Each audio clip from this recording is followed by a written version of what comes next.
Robert, can you just talk us about the emotions, climbing over the cage, running into the Scottish crowd? What did that feel like to you?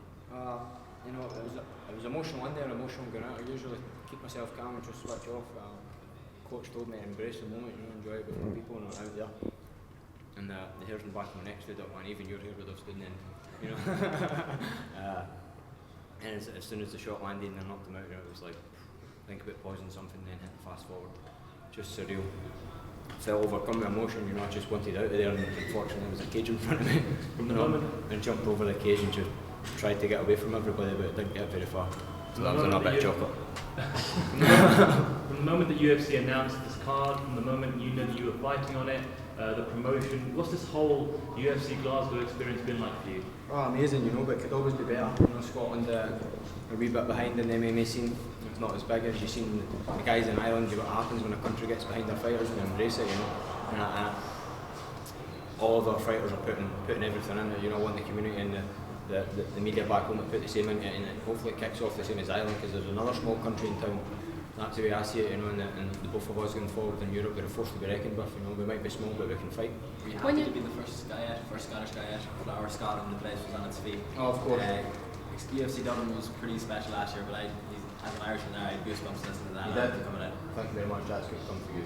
Because I was in Dublin and Conor came out, and that was something special, I wanted to replicate that. I wanted my supporters behind me, what better way to come out to Flower Scotland during the national anthem, and even I was singing it on the way out, and I just want to watch it back and see what it was like. Of course I can't take it all in right now, but I'm looking forward, and if you're an Irishman telling me it was as good as Dublin, and if it's half as good as Dublin, I'm happy with that. My first Scot in the UFC, first Scot to walk out. You're writing history here in the UFC. How does it feel to know that your name's already in history books for UFC in Scotland? Yeah, no, but before I even made it to the big show, I made it to UFC, there's a documentary on me, every time I walk out to my fight I say let's make history, and ever since then I've been making it, First Scot to fight in the UFC, first Scot to register a win, first Scot to walk out in front of 11,000 of us guys, and first Scot to knock somebody out in home turf. That'll go down in history, and Paul Redmond went down with it.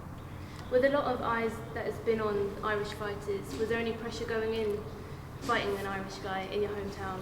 The only pressure was I love the Irish, The Irish guys are great, and I go back and forth to Dublin with my friends before.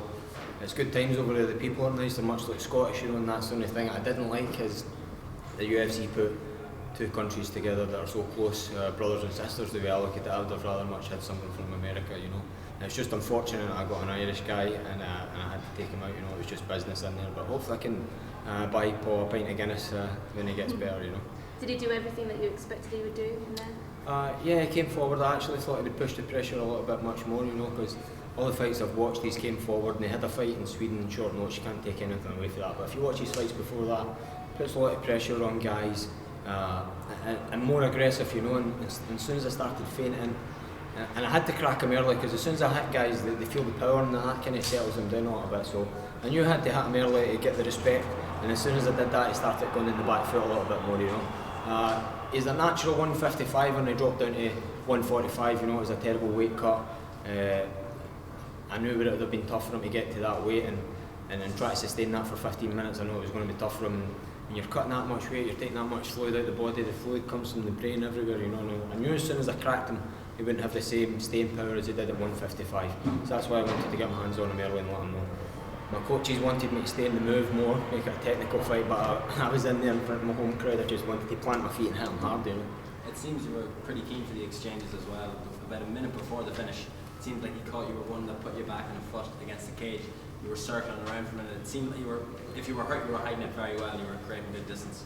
I didn't feel hurt in there, you can fucking get a sledgehammer there and make you hurt, but obviously if you're under false pretences in there, you get hit the shots. You might not feel them, but man, they do damage. It helped me with an uppercut. I thought it was sweat to start with, but burst my nose up. First time I've ever hit my nose bleeding like that. Didn't faze me in the slightest, but I was hungry for the exchanges, I wanted to get in an exchange with Paul. I wanted to put a show on from the whole crowd. The exchanges would have brought the energy. And that's the way I fight, I was unfortunate that I came off a loss before I went into Canada fight in the UFC 171. I had to play it safe. It's important to get a win here, as everybody knows in the UFC.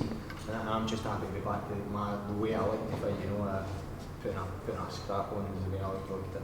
And why did you change your nickname? Why are you no longer the Flying Judo? My Twitter's a flying judoka, but I've always been. I've always been. I had someone tweet me that saying why he was in the sense. No. My Twitter handle's flying judoka. That's from my judo heritage. My coach James Dillon from the Grip House gave me the hammer. He seen me ground and pound in the bag one day and he was like, not like a hammer, your nickname's a hammer. And Paul Redmond found out like hammers when the hammer drops. Rob, some of the top pro athletes from Europe have gone over stateside for their training, for their camps. You've also been training at HT. Can you just explain, reasons for doing that and what's the experience been like there for you as well? I mean, I've been going back and forward to America for 3.5 years now. The people are just suddenly taking notice of me. Think I've just been doing this for this camp or the previous fights. I've been going back and forward there for 3.5 years. So it's like a second home to me. The guys over there treat me brilliant. From the office staff to the coaches to the fighters, it's like a second family to me over there. It's unfortunate I need to leave my cat Ollie back home. He can't come with me, he'd hate the heat. And my girlfriend and my friends, I've missed my friend's wedding, I've missed their stag do's, I've missed everything, and I continue to make the sacrifices that other people don't, so that I continue to do those things that people can't. That's the way it is. Does that make it much sweeter, knowing the fact that you've got to make all those sacrifices to make history? Somebody asked me that, what does it feel like to make those sacrifices? When I come here to put on a fight or anywhere in the world, I like to have a chip on my shoulder, and I like to be taken out of my comfort zone. I was living in a fighter's house over in America there for 8 weeks with 3 Brazilians, and these guys didn't even know how to use a tin opener. So you can imagine living with them, what it was like. It gives you a wee bit of arrogance coming in a fight. It feels like you've earned the right to put a beating on somebody, show a wee bit of aggression. Looking at the division, what's your opinion on it? And do you have anyone in mind that you'd like to face next? I mean, the division's wide open, there's a lot of guys there. Great performance with Conor McGregor from Ireland over there, that just topped the cherry. European fighters are there, another small country like Scotland are in there. I would like anybody in there, as long as they come to put a fight on and not play that running game or jiu-jitsu game like I thought Paul was going to do. Just give him hands on it, and that's what I say. Would you like to be the next breakout star from Scotland, like Conor did with Ireland? I am the next breakout star from Scotland, not would I like to be, who else has done that in Scotland? Let's see how it goes for the rest of the night.